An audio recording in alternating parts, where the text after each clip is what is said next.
गुरु प्यारी साध संगत जी, आप सभी को प्यार भरी राधा स्वामी जी। गुरु प्यारी साध संगत जी, आप सब जानते ही हैं कि बाबा जी आजकल लंदन में है। बाबा जी ने लंदन में संगत को पैदल चलकर दर्शन दिए और संगत के साथ सवाल जवाब का प्रोग्राम भी किया। बाबा जी का जो प्रोग्राम 7 और 8 सितंबर को विदेश में होना था वह अब कैंसिल हो गया है, और जो ब्यास में भंडारा 28 और 29 सितंबर को होना था वह अब 7 और 8 सितंबर को ब्यास में होगा। ब्यास में अब सितंबर में 3 भंडारे हैं, 8 सितंबर, 15 सितंबर और 22 सितंबर। बाबा जी कहते हैं संगत में से जो भी आना चाहता है बड़ी खुशी से आ सकता है। बाबा जी कहते हैं यही मेरा निमंत्रण है, अलग से कोई और निमंत्रण नहीं है। संगत कहती है कि बाबा जी बुलाएंगे तो जरूर जाएंगे। बाबा जी तो अपने बच्चों को हमेशा ही बुलाते रहते हैं। साध संगत जी, लंदन में हुए बाबा जी के सवाल जवाब के कुछ अंश हम आप लोगों के साथ साझा कर रहे हैं। कृपया करके आप इस वीडियो को पूरा सुने और चैनल को सब्सक्राइब करना ना भूलें जी।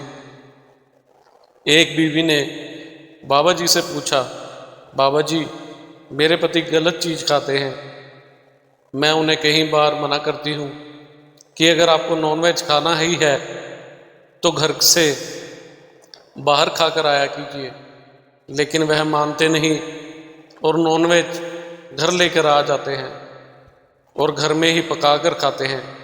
मेरी समझ में नहीं आता कि मैं उन्हें कैसे समझाऊं। तो इस पर बाबा जी ने उसे समझाया कि बेटा, आपको किसी के साथ ज़बरदस्ती नहीं करनी है, ना ही उनके किए कर्मों से आप पर बोझ पड़ेगा और ना ही आपके भजन सिमरन करने से उन्हें कोई फ़ायदा होगा। जितना हक आपका घर की रसोई पर है उतना हक उनका भी है, इसलिए आप उनके साथ ज़बरदस्ती ना करें।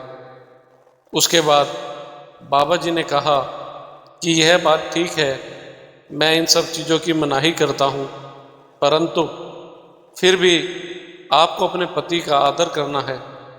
जिस दिन वह समझ जाएंगे तो अपने आप इन चीज़ों से दूर हो जाएंगे। फिर एक भाई ने बाबा जी से पूछा, बाबा जी भजन सिमरन करने का सबसे उत्तम समय कौन सा है?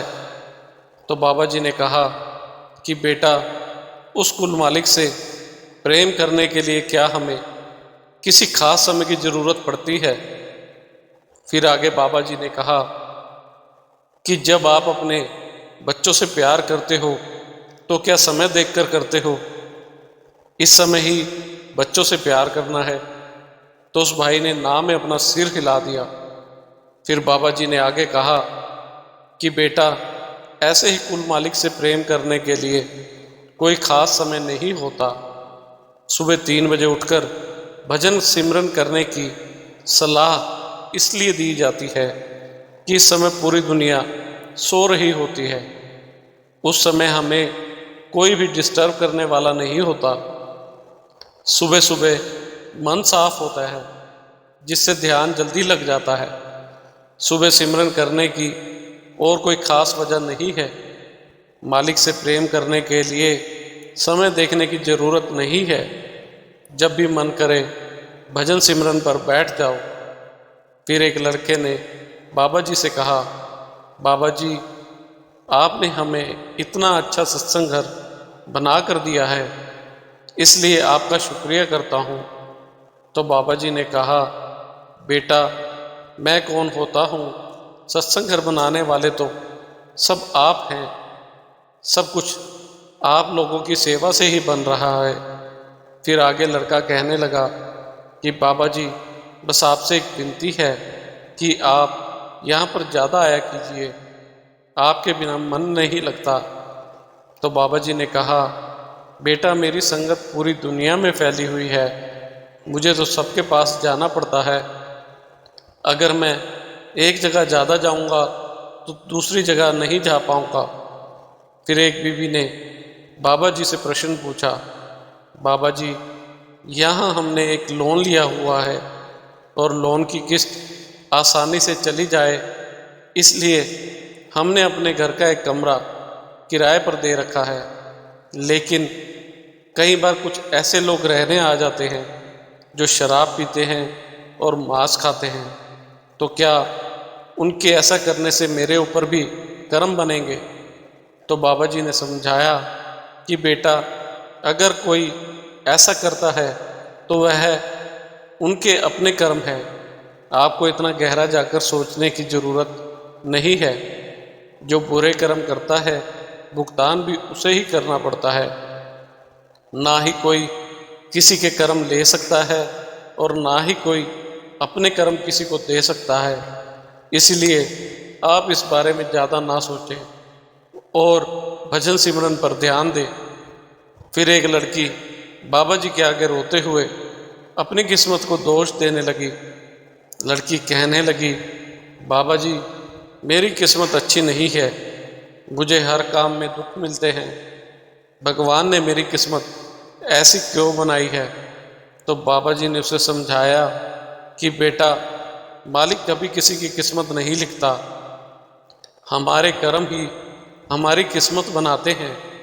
हम जैसे कर्म करते हैं उसके आधार पर ही हमारी किस्मत बन जाती है, और जब हम बुरे कर्म करते हैं तो आगे चलकर हमें सब भुगतान करना पड़ता है।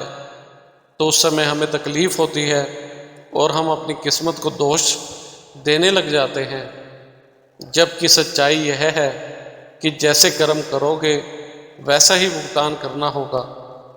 आगे बाबा जी ने कहा कि आप मालिक पर विश्वास रखें और अपनी ओर से मेहनत ना छोड़ें। फिर एक बीवी ने बाबा जी को कहा, भजन सिमरन पर बैठती हूँ तो थोड़ी देर के बाद मुझे बहुत डर लगने लग जाता है। ऐसा लगता है कोई मेरे पीछे खड़ा है और मेरा ध्यान टूट जाता है। बाबा जी ने समझाया कि बेटा, यह सब हमारे मन पर पड़े प्रभाव के कारण होता है। आप इस बारे में ज़्यादा ना सोचा करें। अगर उस समय आपसे ना बैठा जाए तो आप थोड़ी देर के बाद फिर से कोशिश करें, लेकिन हमें कोशिश नहीं छोड़नी चाहिए। फिर एक लड़की बाबा जी से कहने लगी कि बाबा जी, मेरी शादी के बाद मैं अपने पति के साथ रहने लगी थी। मेरे पति सत्संग पर नहीं जाते हैं। मैं उनसे कई बार कहती हूँ लेकिन वह नहीं आते हैं। तो इस सवाल पर बाबा जी हंसते हुए कहा कि तुम उसको रस्सी से बांध कर ले आया करो। यह सुनकर संगत जोर जोर से हंसने लग गई। फिर बाबा जी ने लड़की को समझाया कि बेटा, हमें किसी के साथ ज़बरदस्ती नहीं करनी। उन्हें जब ठीक लगेगा तो वह अपने आप ही आने लग जाएंगे। अगर आप उनके साथ ज़बरदस्ती करोगी तो फिर वह रिएक्ट करेंगे और आपके बीच झगड़ा हो जाएगा। इसलिए किसी के साथ भी ज़बरदस्ती नहीं करनी।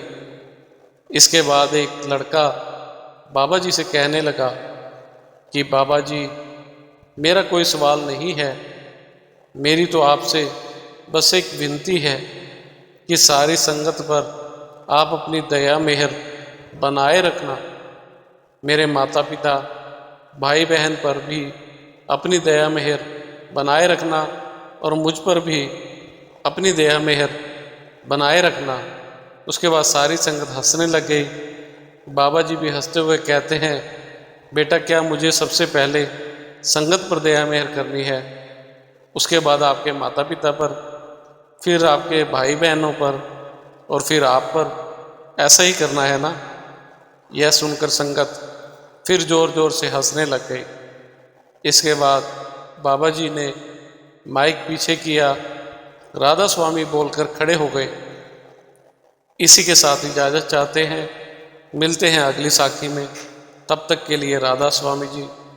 अगर आपको हमारी आज की ये साखी अच्छी लगी हो तो कमेंट में राधा स्वामी जी अवश्य लिखें और चैनल को सब्सक्राइब करना ना भूलें जी। राधा स्वामी जी।